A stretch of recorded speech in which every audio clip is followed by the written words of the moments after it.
मैंने डिसाइड किया है कि 1 हफ्ते तक इस लड़के को नहीं मारूंगी।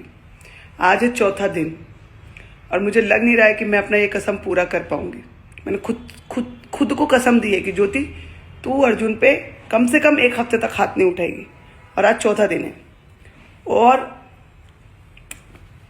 मतलब ये लड़का मेरा पेशेंस एकदम ट्राई कर दिया है। आधे घंटे से बस यही बोल रहे हैं कि अर्जुन हमको नहाने जाने दो, नहाने जाने दो। ये लड़का जाने नहीं दे रहा है। आधा घंटा हो गया। हमको बाहर घूमने जाना है तो कहता है ना तुम जाओ ना हम तुम्हारे साथ जाएंगे। ना नहाने जाने देंगे ना बाहर घूमने जाने देंगे। और मैंने कसम खाई हुई कि 1 हफ्ते मारो खड़े। और आज है 4था दिन। मुझे लग नहीं पा रहा कि मैं 3 दिनों तक अपने आप को समझा पाऊंगी और संभाल पाऊंगी।